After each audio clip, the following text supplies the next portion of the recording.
So hello and welcome back to ম্যানাদার blog the ম্যাডলি বিকেতে জানাই তোমাদের সবাইকে স্বাগত। আশা করি তোমরা খুব ভালো আছো, আমিও খুব ভালো আছি। আজকে চলে এসেছি একটা নতুন ব্লগ নিয়ে। এটা খুব স্পেশাল হতে চলেছে, কারণ হচ্ছে যে আমার খুব কাছের বন্ধু মুনকে তোমরা এর আগে আমার ব্লগে দেখেছো। তার আজকে হচ্ছে জন্মদিন এবং আমরা যাচ্ছি, মানে আমরা বলতে আমি আর দুষ্টু এখন যাচ্ছি হচ্ছে ওদের বাড়িতে। ওদের নিমন্ত্রণ রয়েছে, ওখানে গনসাদা আজকে রয়েছে এবং আরও অনেকে আসছে ওর বন্ধু বান্ধবরা। ওখানে গিয়ে দেখতে পারবো কারা কারা আসছে না আসছে। এবং এখানে আমি রেডি, এখানে আমাদের ম্যাডাম রেডি, হাফ ওদের বাড়িতে গিয়ে রেডি হবে। এবং প্রায় ট্রেনের টাইম হয়ে গেছে, তো এখন এখান থেকে বেরোই। ওখানে গিয়ে কিন্তু বাকি কথা হচ্ছে সমস্ত কিছু আজকে তোমাদের সাথে শেয়ার করবো, দেখতে থাকো দ্য ম্যাডলি বিকি। তো হাঁটতে হাঁটতে চলে এসেছি পাতিপুকুর স্টেশনে। ভেবেছিলাম যে দমদম থেকেই যাব, কিন্তু দমদম থেকে আর পাতিপুকুর থেকে মোটামুটি ট্রেনের টাইম 5-10 মিনিট এদিক ওদিকে, 9 মিনিট এদিক ওদিকে। তো পাতিপুকুরে এসে ওয়েট করছি। একটা ব্যবসাটা গরম আছে, এতক্ষণ বাড়িতে ছিলাম সেটা বুঝিনি। এবং পাতিপুকুরে আসি, বারাসাতে যাই। তোমার কিছু বলার আছে? না, গরমে আর কিছু বলতে ভালো লাগছে না। হ্যাঁ, যতক্ষণ ওদেরখানে মানে ট্রেন আসুক তারপরে দেখছি।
তো বারাসাত থেকে চলে এসেছি মুন্দের বাড়িতে। এটা বসে রয়েছে মুন্দের ড্রয়িং রুমে, এবং বাইরে কিন্তু প্রচুর পরিমাণে বৃষ্টি হচ্ছে এবং তার জন্য মানে ভিজে ভিজে প্রায় এলাম।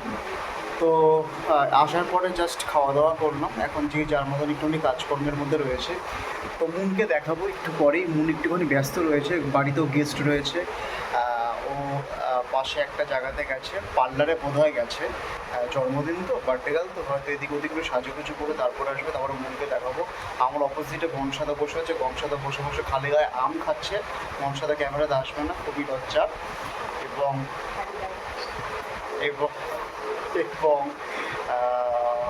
তো মুন আসুক, আসার পরে বাকি কথা হবে।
তো সারাদিন পরে অনেকক্ষণ ওয়েট করার পরে মানে ভীষণভাবে খুঁজে খুঁজে পেলাম হচ্ছে মুনকে। অলরেডি কেক কাটা হয়ে গেছে আমাদের, দেখতে পাচ্ছ কেক। এবং মুনের মুখে প্রায় হচ্ছে কি বলে ওটাকে চকলেট ফেসিয়াল হয়ে গেছে। ঠিক আছে, ওদিক থেকে আমাদের তুই একটু সামনে আয়। আচ্ছা ওকে, হ্যাঁ ওকে কে কে চেনো, শুধু ফটোগ্রাফার না, ওকে কে কে চেনো মানে সোশ্যাল মিডিয়াতে, সেটা আমাকে কমেন্ট করে জানাবে। ওর পেছনে ওলা ওলা রয়েছে, ঠিক আছে, এখন নেই। এবং আজকে আমাদের বার্থডে গার্ল রয়েছে হচ্ছে আমার খুব কাছের বন্ধু মুন। এবং মুনের সামনে আমি একটা কথা বলি, সেটা হচ্ছে যে আমি যখন হাউস শুরু করেছিলাম, মানে বিকি ফটোগ্রাফি হাউসের প্রথম দিকে একদম গোড়ার দিকে যেই ধাপের সিঁড়িগুলো ছিল, সেগুলোর মধ্যে কিন্তু মেঘনা, সুজয়, আমাদের গনসাদা, মুন সেখানে সেই জিনিসগুলোর মধ্যে রয়েছে। তখন হাতে টাকা পয়সা একদম থাকতো না, একটা পিঠে ব্যাগ নিয়ে দৌড়োদৌড়ি করতাম। এবং মুন খুব ভালো রান্না করতে পারো, আমাকে প্রায় পাতলা একদম মাছের ঝোল, পাতলা ডাল এসব করে খাওয়াতো। এবং ওর বাড়িতে আমরা অনেকগুলো কাজ করেছিলাম। তো সেই মুনের আজকে হচ্ছে জন্মদিন। এবং যেই ব্লগটা হচ্ছে, যে চ্যানেল থেকে হচ্ছে, এটা ম্যাট্রিক দিকের পক্ষ থেকে হচ্ছে, 1 মিনিট পুচকিগুলো চলে এসছে। এবং মুনকে রিকোয়েস্ট করব যে তুই যদি দর্শকদেরকে কিছু বলিস, এবং দর্শকদের পক্ষ থেকেও এবং আমার দর্শকের পক্ষ থেকেও তোকে জানে জন্মদিনের অনেক অনেক অনেক শুভেচ্ছা। খুব ভালো থাক, সুস্থ থাক। তা তুই যদি আমার দর্শকদেরকে কিছু বলতে চাস তাহলে বল। মানে খুব ভালো লাগলো আমার আজকের দিনে, সবাইকে ডেকে নিয়েছি, সব মানে প্রিয় মানুষগুলো আমার কাছে আছে, তাদেরকে নিয়ে যে সময়টা কাটাচ্ছে, এটা সত্যি খুব ভালো লাগছে। তো চলো, তুই কিছু বলবি? বল, আমি ওলা ওলা হাবো।